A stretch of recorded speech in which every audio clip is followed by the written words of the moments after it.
이 새벽에도 오신 여러분들, 기도하는 모든 간구가 하나님 앞에 연락되는 은혜의 새벽 되기를 주의 이름으로 축원합니다.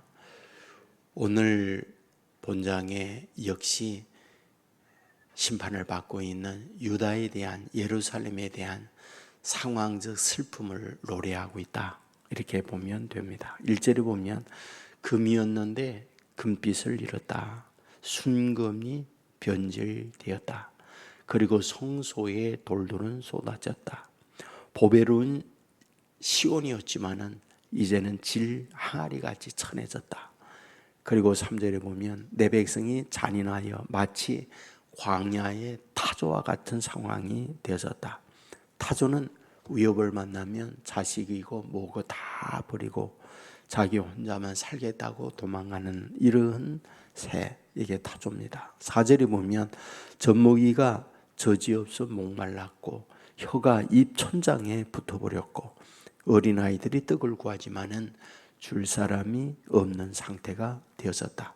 그리고 6절에 보면 소돔이 유황불의 심판을 당하는데 우리가 겪고 있는 오늘의 어려움은 소돔보다 더 비참한 상황에 되어졌다.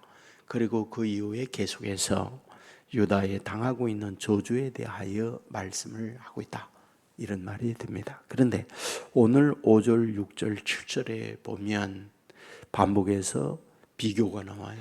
전에와 이제입니다. 앞부분에서도 금이었지만은 이제는 금빛을 잃었고, 순금이었지만은 지금은 순금이 변질되었다. 전에는 보배로운 시온이었지만은 지금은 질 항아리와 같이 천하게 바뀌었었다. 이거를 말하면서 이것을 5절 이후에 보면 이전과 이제를 비교합니다. 이전에는 붉은 옷을 입고 자라난 자들이 붉은 옷, 부유하다, 안정되다, 모든 높은 자리에 올라가 있다. 이제는 그름더미에 앉았도다. 그름더미, 쓰레기, 아무짝에도 쓸 수 없는 버려진 존재가 되어졌다. 6절에 보면 전에 소돔이 사람의 손을 대지 아니하였는데 이제는 죄가 소돔의 죄악보다 더 무거워졌다. 죄악이 이와 같이 지금은 이처럼 되어졌다. 7절에 보면 전에는 존귀한 자들이었는데 8절에 이제는 그들의 얼굴이 숯보다 더 검어져 그리고 가죽이 뼈에 붙어있는 이런 상황이 되어졌다. 이걸 말하고 있습니다. 자, 우리는 여기서 뭘 바라게 됩니까? 전에 하나님의 축복 속에 안정과 모든 것이 잘 되던 그들의 삶이 이제는 저주를 받고 이제는 비참한 상황으로 내몰림을 당하고 있다. 이것이 여기에서 말씀을 하고 있습니다. 그렇다면 우리는 여기에서 무엇을 발견할 수 있을까요? 사실상 우리에게 주어져 있는 건강을 계속 유지한다는 것 축복이에요. 어느 날 건강이 무너지는 경우 많이 있습니다. 화목한 가정이 계속적으로 화목함으로 이어진다면 축복입니다. 그러나 깨어지고 불화하고 어려움을 겪는 경우들이 있잖아요. 내 인생에 있어도 모든 것이 형통하고 안정되게 잘 가던 내 삶이 어느 날 국그릇이 쏟아지듯 내 인생이 쏟아지는 경우들도 있잖아요. 그렇다면 무엇이 문제일까? 물론 여러 가지 내 자신과 관계없는 주변 환경의 어려움을 겪을 수 있어요. 어떤 자연재해라든지 전쟁이라든지 경제적 불황으로 나라의 전체가 위기를 만난다든지 이런 것은 저와 여러분의 관계없이 환경적 여건에 나에게 이런 어려움이 다가오는 경우 많습니다. 근데 때로는 내가 잘못해서 어려움을 겪는 경우들도 많이 있습니다. 우리가 이렇게 생각해 보면 좋아요. 미국의 유명 스포츠 선수들, 그들은요 상상할 수 없는 연봉을 받고 계약을 체결하고 돈을 봅니다. 그러면 그들이 은퇴를 하고 난 이후에 지속적으로 그 엄청난 돈을 유지하며 안정된 부를 갖고 살아가는가? 연구한 걸 보면 많은 경우는 쪽박을 찬다, 이런 보고들이 많아요.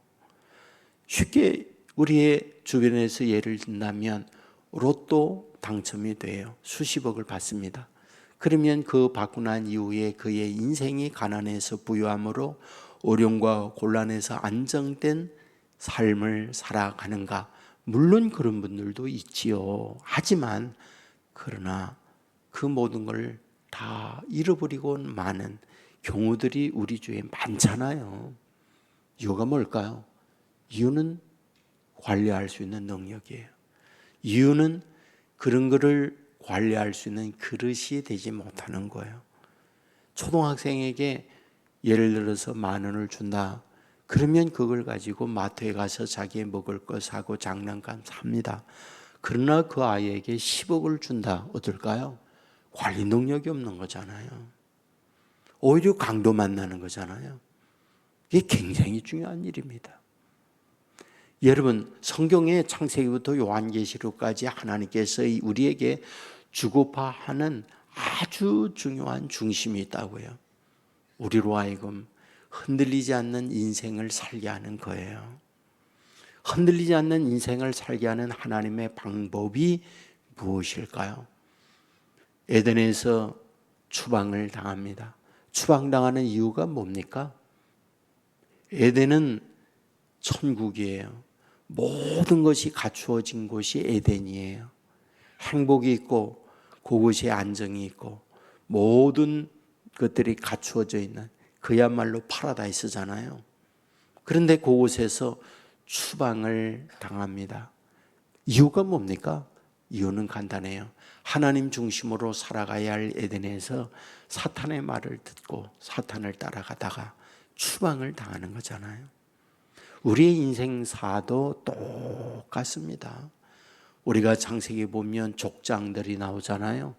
아브라함과 이삭과 야곱과 요셉 4대 족장이 등장하는데 그 족장들의 삶을 가만히 살펴보세요.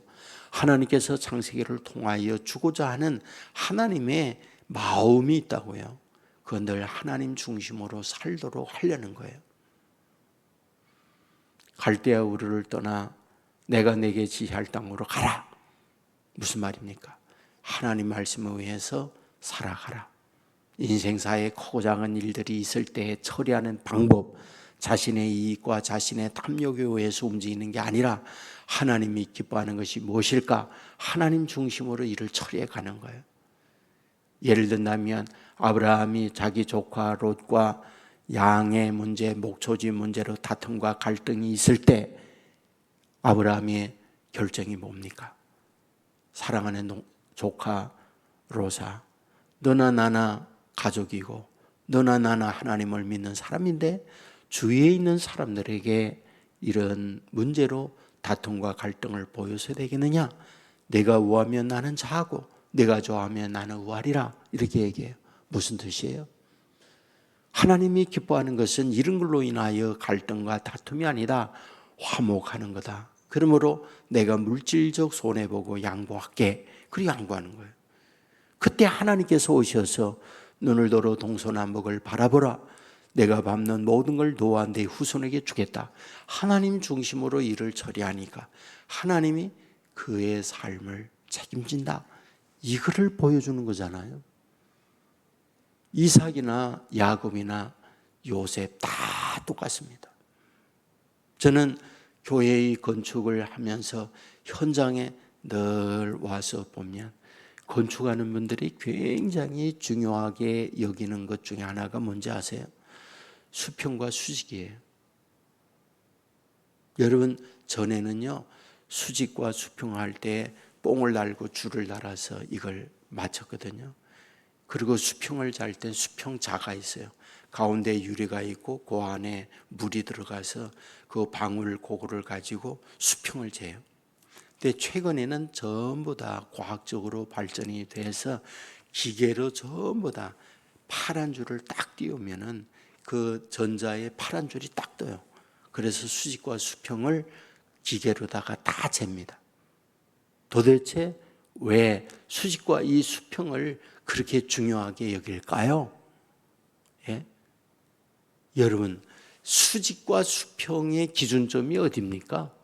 지구의 핵이에요. 지구의 핵. 지구의 가장 센터에다가 맞추는 것이 수직이에요. 그리고 가장 평평하게 하는 게 수평이에요.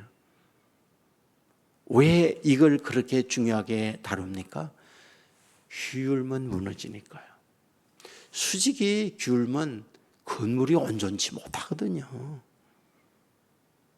가장 안정된 거는요, 지구의 핵, 그게 센터에다가 수직을 딱 맞춰야 돼요. 이 건물이 다 그래 되어 있는 거예요. 예? 수직으로 딱. 그리고 이 수평, 이거 딱 그래 되어 있는 거예요. 이건 간단한 문제가 아니고요. 인간 삶에 이렇게 살아야 한다는 가르침이거든요. 이게 이치거든요. 무슨 얘기입니까? 우리가 우리의 생각대로 살면 아닌 거예요. 하나님 중심의 센터를 두고 살아가야 우리가 이 땅 위에서 하나님의 안정된 축복으로 살아간다는 걸 보여주는 말씀인 거죠. 그러니까 전에 잘 된 것이 지금도 유지하느냐 유지하지 못하느냐 하는 것은 내가 삐딱하게 살면요 무너지는 거예요. 여러분 가정에 있어서도 아내와 남편이 둘이가 합하여 살다가 그러면 행복해요. 그런데 자꾸 곁눈질하는 거예요. 다른 여자, 다른 남자, 그러면 깨지는 거예요. 중심이 흔들리니까. 인간 삶에 다 똑같습니다. 이게 하나님께서 우리로 하여금 복된 인생을 살게 하는 진리와 우리에게 어떻게 살아가야 하느냐는 삶의 이치, 이런 것들을 다 보여주는데 인간들이 자꾸 곁눈질하니까 전에 받았던 축복을 이제는 다 잃어버린 거예요. 전에 순금이었는데 이제는 빛을 발하여 다 흔들리게 되고 어림을 겪는다고 우리에게 말하고 있는 거잖아요. 그러므로 이 새벽에도 저와 여러분이 삶의 진리라고 하는 게 이거구나.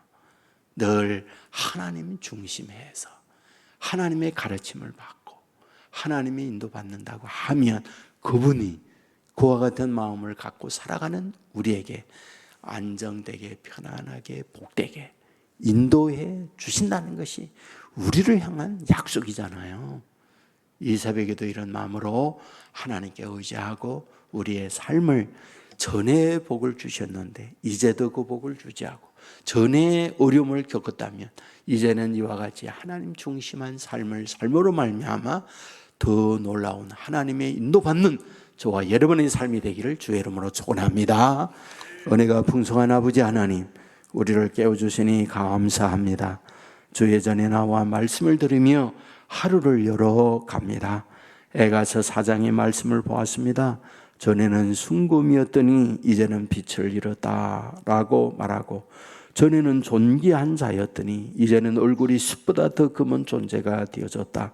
전에는 붉은 옷을 입고 살았더니 이제는 거름더미에 앉아버렸다. 이와 같이 말씀하고 있는 걸 봅니다. 아버지 하나님, 우리에게 주어져 있는 하나님의 은혜, 오늘까지 유지하고 지탱해 갈 수 있는, 아니 날마다 점점 더 잘 되어 가는, 시작은 약하지만은 나중에 힘이 장대한 하나님의 사람들 되도록 인도하여 주옵소서. 내 마음 내 생각대로 곁눈질하며 중심에서 벗어난 내 인생이 아니라 아버지 하나님을 중심하여 신앙의 삶으로 말미암아 하나님께서 이와 같이 하나님께 중심두고 살아가는 주의 자녀들을 맡아서 복된 미래로 인도함을 받는 자녀들 되게 하여 주옵소서. 기도합니다. 믿음의 기도가 되게 하옵소서. 아버지와 연결된 기도가 되게 하여 주옵소서. 아버지의 뜻이 이곳에 기도하는 주의 종들을 통하여 이루어지게 하여 주옵소서.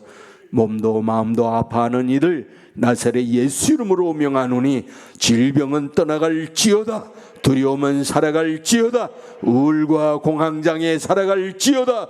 아버지 하나님이여, 하나님이 주시는 평강과 아버지 하나님의 주시는 은혜 가운데 살아가는 자녀들 되게 하여 주옵소서. 예수 믿는 것은 받은 증거만 도다하여 싸우니 믿는 우리에게 증거를 보여 주옵소서. 아버지, 육의 눈을 가지고 있지만 영의 눈을 가져 신령한 세계를 보는 하나님의 사람들 되게 하여 주옵소서. 온 세계 교회 금년 한 해 동안에도 코로나 이후 여러 가지 힘들고 어려운 가운데 여기까지 이끌어 주었습니다. 앞으로도 하나님께서 맡으사 하나님이 주장하고 하나님이 다스리는 교회가 되게 하여 주옵소서. 아버지, 인생의 모든 문제 이곳에 와서 엎드릴 때마다 내 방법이 아니라 하나님의 방법으로, 내 힘이 아니라 하나님의 능력으로 해답을 없는 재단이 되게 하여 주옵소서. 아버지 하나님이여, 수술 이후에 요양 중에 있는 성도들이 있습니다. 찾아가 주시옵소서. 회복시켜 주옵소서. 가정의 여러 가지 힘들고 어려운 문제 앞에 눈물을 흘리고 있는 이들이 있습니다. 눈물을 닦아주시고 어려운 가운데에 좌절하거나 무너짐이 아니라 하나님의 돕는 힘으로 어려움을 이기는 자녀들 되게 하여 주옵소서. 드려지는 헌금이 싸우니 받아주시고 가정 위에 기도의 제목대로 응답하여 주옵소서. 날마다 빛 대신 주님이 우리를 앞서가며 이끌어 주시는 우리 주 예수 그리스도의 이름으로 기도드리옵나이다. 아멘.